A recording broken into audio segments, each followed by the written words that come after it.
नमस्कार, welcome to episode number 6। कहते हैं गरीब पैदा होना कोई गुनाह नहीं है, लेकिन गरीब मरना जरूर है। आज की एक कहानी है साउथ के केरला के रहने वाले पुरेंजू विलियात की, जिनको हम शेयर मार्केट के साउथ के रजनीकांत भी कह सकते हैं, जिन्होंने शेयर मार्केट की नॉलेज, बारीकियों और पेशेंस को समझकर सफलता के झंडे गाड़ दिए और अपने परिवार की गरीबी की जंजीरों को तोड़ने में कामयाब रहे। आज इन्हें लोग स्मॉल कैप के उस्ताद के नाम से भी जानते हैं। तो आज की चर्चा हम करेंगे पुरेंजू विलियात के सफर और उनके सक्सेस फॉर्मूले पे, और क्या हम इनकी जर्नी से सीख सकते हैं, देखेंगे इस एपिसोड में। गरीबी के दिनों में इन्होंने जैसे तैसे सरकारी स्कूल के माध्यम से 10वीं की पढ़ाई पूरी की और उसके बाद लॉ पढ़ाई करना शुरू किया। अपनी पढ़ाई के साथ छोटे मोटे काम भी करते थे। लॉ की पढ़ाई के दौरान ही इन्होंने अपने दोस्तों से स्टॉक मार्केट के बारे में सुना। इनको ऐसा लगा जैसे कि स्टॉक मार्केट ही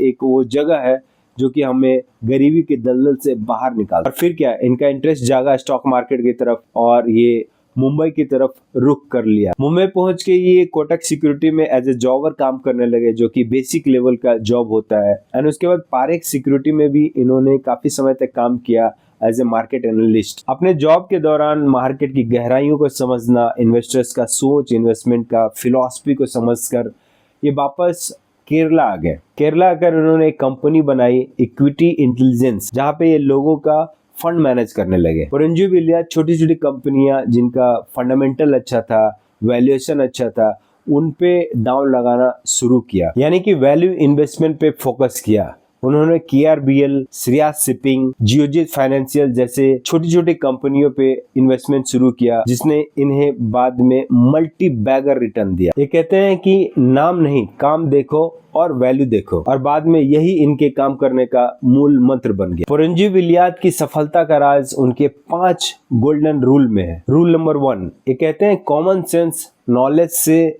ज्यादा पावरफुल होती है। रूल नंबर 2, नाम नहीं, उसके वैल्यू को देखकर इन्वेस्ट करो। ये कभी भी बड़े नाम के पीछे नहीं भागे, इन्होंने वैल्यू इन्वेस्टमेंट की तरफ ध्यान दिया। इन्होंने कंपनी का फंडामेंटल समझकर उस पे इन्वेस्ट करना शुरू किया। रूल नंबर 3, बिना रिस्क का कोई रिवार्ड नहीं मिलता है। इन्होंने अपनी गलतियों से, अपने लॉसेस से सीख, अपने आप को कूल रख के इन्होंने अपने आप को रिफाइन किया और कभी भी मार्केट से रिवेंज वाली भावना के साथ डील नहीं किया। रूल नंबर 4, ये कहते हैं मार्केट में पेशेंस बहुत ही पावरफुल है।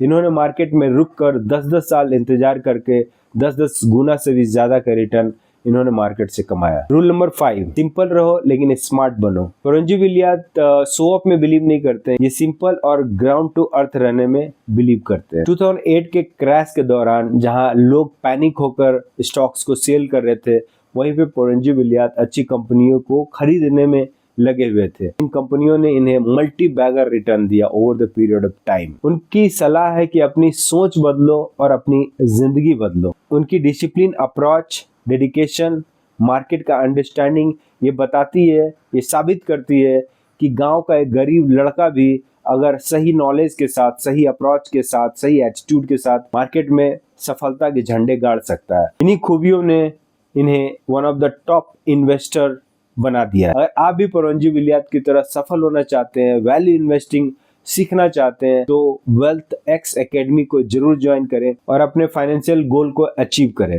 अगर इनकी कहानी आपको इंस्पायर की हो तो अपने खास दोस्त को इस वीडियो को जरूर शेयर करें।